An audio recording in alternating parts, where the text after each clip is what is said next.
Madame, mademoiselle, monsieur, bienvenue à Métro News. Voici les principaux titres qui seront développés aujourd'hui.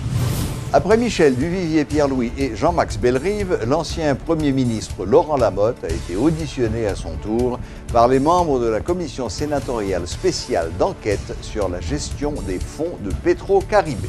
Création par le ministère de la Justice du Bureau de lutte contre l'insécurité foncière.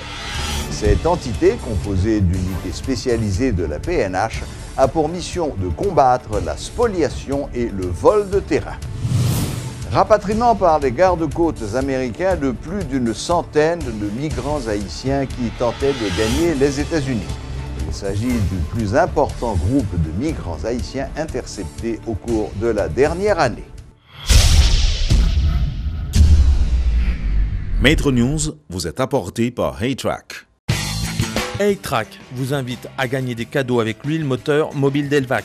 Grattez l'étiquette jaune, découvrez votre code, envoyez-le au 81 10, réclamez votre prime au bureau mobile. L'huile mobile Delvac est représentée en Haïti par HeyTrack.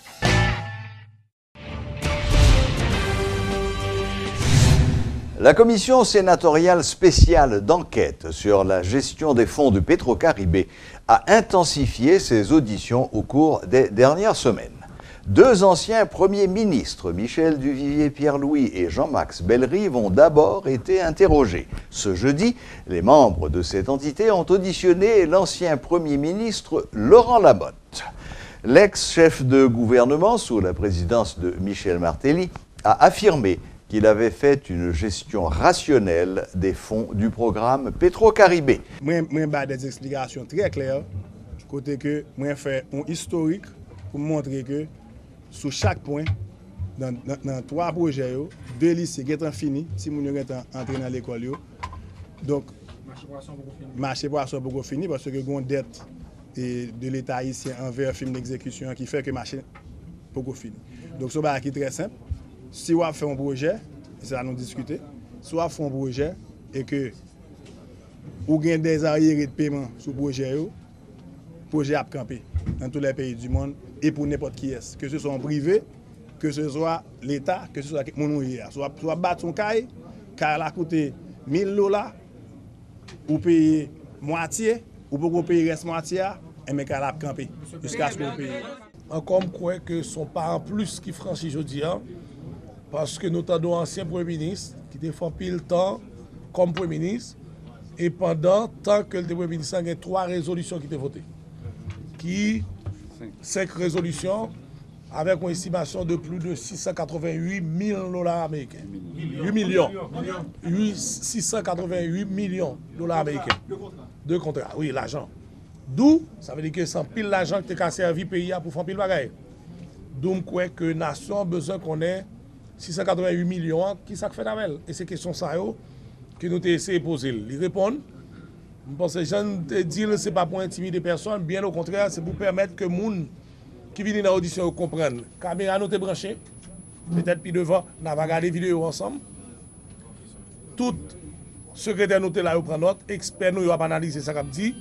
Et je dis à tes grands pile sénateurs dans la séance, ils attendent et ils prennent note. Donc nous n'avons pas qu'à franchir, mais il y a 2 personnes que nous devons attendre aujourd'hui pour entendre. Et nous avons dit pour les gens qui ont une responsabilité pour venir rendre compte. Ce n'est pas un emmerdement que nous avons créé pour personne. Son mandat, c'est dans la République là-bas pour approfondir une enquête qui était déjà faite déjà. Si yon moun non li pas vini, li pas aucun prétexte qui permet que le sorti. Puisque en dans le premier rapport la gade moun indexé, si tu as une charge contre ou, la maintenu. Parce que chance que nous baou c'est pour venir défendre tout. Si vous avez l'autre possibilité pour faire. Et avec possibilité, sous mal répondre tout, il y a d'autres charges contre vous. Mais si vous n'avez jamais venu dans l'audition, d'où charge qui était dans le premier rapport, la maintenue. Et c'est dans le premier dossier qu'on a délibéré sous lit, puisque vous avez demandé de mettre action publique en mouvement contre ensemble de monde. Si l'audition finit, les gens qui ont pour répondre, pas répondre, on a considéré conclusion, premier rapport là, pour moun ça spécifiquement, et Jean rapport. Sénateur Youria te mis action publique en mouvement, n'a fait même bagaille. Parce que l'État, c'est l'État. Responsabilité, c'est responsabilité. Pays a gagné l'argent de l'or, il m'a des comptes. Ils ont payé nous pour nous rendre le pays à compte. C'est la République qui a mandaté nous pour enquêter sur des dépenses qui étaient faites. Maintenant, c'est la responsabilité pour prendre responsabilité, permettre de faire plier dans ça, pour venir rendre compte. D'ailleurs, nous n'avons pas même besoin que les personnes, automatiquement, ils ont dit qu'il y a des dépenses pétro-caribées qui étaient faites, pour qu'on ait, dans la période où on a dirigé l'État, où tu es doué, même pour laver tes tout. Si vous sont gens qui sont responsables tout bon, pour te venir rendre compte et dire voilà mes gestions, et nous-mêmes pour nous délibérer sur gestion. Le gouvernement veut faire de la lutte contre la spoliation l'une de ses principales priorités. Un bureau de lutte contre l'insécurité foncière a été créé au ministère de la Justice. L'annonce en a été faite par le ministre de la Justice, Heidi Fortuné, qui précise que cette entité dispose de policiers d'unités spécialisées de la PNH comme l'UDMO ou la Boyd. Monsieur Fortuné a fait savoir qu'un numéro sera communiqué au public pour signaler les cas d'envahissement de propriétés et de spoliation. Il a fait cette déclaration ce jeudi alors qu'il rencontrait les greffiers grévistes au tribunal de première instance de Port-au-Prince.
Les gardes-côtes américains ont annoncé le rapatriement de plus d'une centaine de boat people haïtiens. Il s'agit du plus important groupe de migrants haïtiens interceptés au cours de la dernière année. Les 102 migrants haïtiens qui avaient été appréhendés mardi à environ 22 000 au sud de Great Inagua, aux Bahamas, ont été rapatriés mercredi au Cap-Haïtien. La semaine écoulée, le projet de loi sur la navigation maritime a été adopté en Conseil des ministres. La modernisation du service national de navigation maritime, SEMANA, constitue l'une des priorités du chef de l'État qui avait sollicité l'assistance des Américains dans la lutte contre la migration illégale. Les migrants interceptés par les gardes-côtes américains sont immédiatement rapatriés en Haïti. Au cours des derniers mois, les autorités ont noté une relative hausse des voyages clandestins. Le ministre de l'Économie et des Finances, Patrick Salomon, a signé mercredi 5 accords avec le représentant de la Banque mondiale en Haïti pour un montant total de près de 155 millions de dollars américains. Ces accords de dons visent à améliorer les conditions de vie des habitants du Cap-Haïtien et des communautés affectées par le passage de Matthew dans les départements du Sud, Sud-Est, Grand-Anse et Nip en octobre 2016. Un financement de près de 55 millions de dollars est prévu pour un projet de développement municipal et de résilience urbaine au Cap-Haïtien afin d'améliorer les services municipaux et réduire les risques d'inondation à court et moyen terme. Ce projet est financé par l'Association internationale de développement, IDA, pour un montant de 48 millions et un don du Fonds d'investissement climatique pour un montant de 7 millions de dollars. De plus, 4 financements additionnels d'un montant total de 100 millions de dollars mobilisés par le mécanisme de riposte aux crises de l'Association internationale pour le développement sont prévus afin de soutenir la reconstruction après le passage dévastateur de l'ouragan Matthew.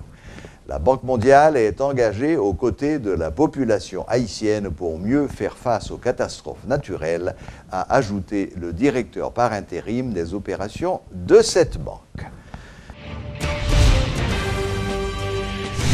Le président du Sénat, Yuri Latortue, explique que le projet du président prévoit une augmentation de la production d'électricité dans le pays pour la porter à 500 mégawatts.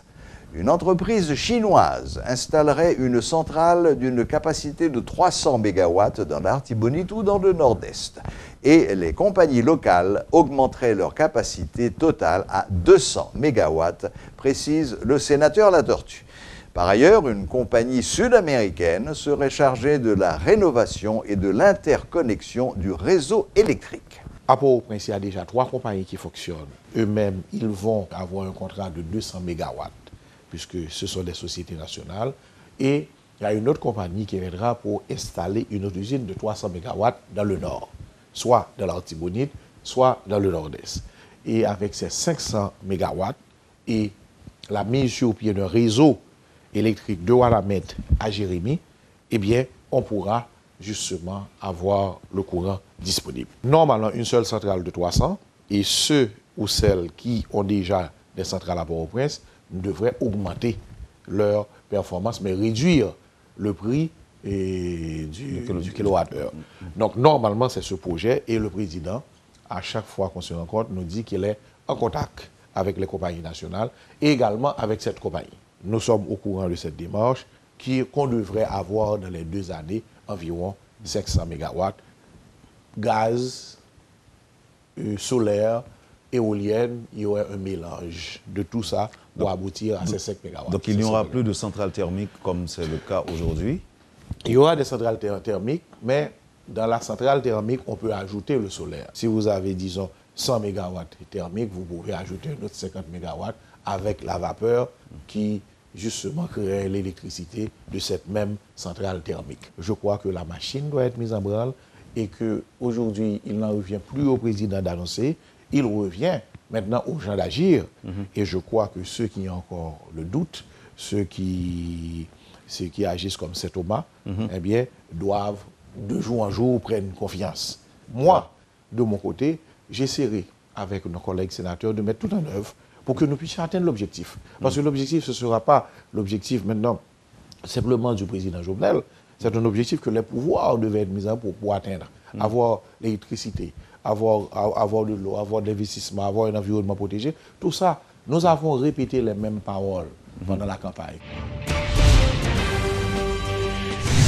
Une vive tension a régné ce jeudi dans la commune de Pétionville suite à une altercation entre des marchands et des agents de sécurité de la mairie. Une personne aurait été tuée lors de ces échauffourées. En réaction, les vendeurs ambulants ont dressé des barricades de pneus enflammés. La police a dû intervenir pour éviter le pire.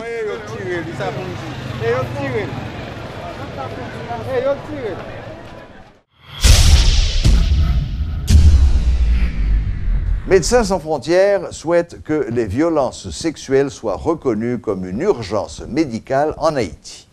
En conférence de presse ce jeudi, cette association humanitaire d'aide médicale a présenté un rapport sur les violences sexuelles et les violences basées sur le genre durant les 2 dernières années. Suivez les explications d'Amélie Janon de Médecins sans frontières. Nous ne sommes pas les seuls à intervenir dans le champ de la violence sexuelle et basée sur le genre. Nous, en tant qu'organisation médicale, Médecins sans frontières, nous fournissons la prise en charge médicale et psychologique puisque nous considérons que c'est une urgence médicale, puisqu'il faut venir au plus tôt chercher les soins dans les 72 heures. Mais les victimes de violences sexuelles et basées sur le genre ont aussi besoin d'une gamme de services, aussi pour les aider ensuite à continuer leur vie après ce traumatisme. Ça peut être de l'assistance sociale, ça peut être dans certains cas un hébergement d'urgence. Pour les mineurs, c'est 4 mineurs sur 5 qui connaissaient son agresseur. Ce qui signifie que souvent, ces personnes pour ne pas être réexposés à la violence, doivent être hébergés ailleurs. C'est pour ce genre de service-là et pour la disponibilité des services aussi médicaux et psychologiques pour les victimes que nous pensons, nous Médecins sans frontières, que la violence sexuelle et basée sur le genre doit être reconnue comme un problème de santé publique pour permettre d'améliorer la disponibilité des services médicaux et psychologiques au plus grand nombre de victimes possible, ainsi que le reste des services qui sont indispensables pour ces personnes qui sont extrêmement vulnérables suite à un acte de violence sexuelle et basé sur le genre. Ça permettra également d'accentuer, d'améliorer les programmes de prévention de la violence sexuelle et basée sur le genre. Le ministre de l'Éducation nationale salue le bon déroulement des examens officiels qui ont pris fin ce jeudi. Lors d'une visite guidée au centre d'examen des personnes à besoins spéciaux, Pierre-Josué Agénor-Cadet a fait savoir que les corrections pourraient débuter d'ici la semaine prochaine. Il en a profité pour annoncer que la réouverture des classes est prévue pour le 4 septembre prochain. Pour qu'on ait gagné l'examen de fait depuis en juin, à cause de Machou, ministre qui t'en vend dans tes villes, reporté pour juillet, donc ça met nous en retard. Or, nous déjà fixé date rentrée l'école pour 4 septembre. Donc si l'école pour le 4 septembre, il faut nous faire vite pour nous finir. C'est ça que fait depuis hier là. Et bien, il y a un gros rencontre qui fait avec tout jury correction. Correction pour démarrer au plus tard lundi. Et toute bagaille déjà fin prêt. Bureau central est constitué, correcteur est recruté, liste correcteur déjà là pour démarrer lundi avec correction baccalauréat. De manière que pour très rapidement nous avons des résultats et d'ici mi-août pour nous faire reprise là. Et 4 septembre, rentrer l'école. Jeudi à l'examen fini, et bien immédiatement, pendant la correction faite, nous allons pencher sur la rentrée des classes. La commune de Caille-Jacmel s'apprête à accueillir les 14, 15 et 16 juillet prochains la première édition du festival baptisé Festicabic. Selon les initiateurs de ce programme, ces activités visent à promouvoir les valeurs culturelles et artistiques du pays en général et de la localité de Cabic en particulier. Suivez les explications de Soraya Louis, porte-parole de Festicabic. C'est un artiste qui a une idée, c'est Mika Ben, que nous tous connaissons. Et il a dit que c'est un adopté de Cabic, parce que ça c'est ville de cœur, c'est un côté que il remet en pile. Et c'est comme ça, un jour, pendant que il a visité Cabic, l'idée a été montée, il dit quelle plage ça tellement belle, pour ça, nous ne pouvons pas penser à organiser un bagage, côté nous, pas quelqu'un qui a venu, qui vient découvrir et plage. Donc, c'est dans ce sens que l'IT met une équipe sous pied avec des gens qui fait confiance pour organiser ce festival. Et moi, pour que le festival apporte le nom Cabic, parce que la fête dans Cabic. Et l'idée, c'est que ça, c'est la première édition du festival là, mais nous avons aimé que ce festival que nous avons fait chaque année, nous avons aimé que le festival ça tourne une destination pour nous qui marqué calendrier qu'on est chaque année à période d'année ça, c'est Cabic qui va aller dans Cabic Fest. Comme tout que pendant le week-end ça, c'est fête Caille-Jacmel qui c'est côté Cabic qui est situé et c'est en fait champêtre que les habitués donc nous de profiter faire pendant le week-end ça tout parce que il tombé d'aplomb avec fête ça et donc nous juste prendre idéal nous prenons fête champêtre là et nous magnifier nous faire son pic ou échelle pour accueillir plus de monde et bailler plus et apport et événements à fête ça. Voilà, la boucle est bouclée. Merci de votre fidélité et à la prochaine, même heure, même chaîne.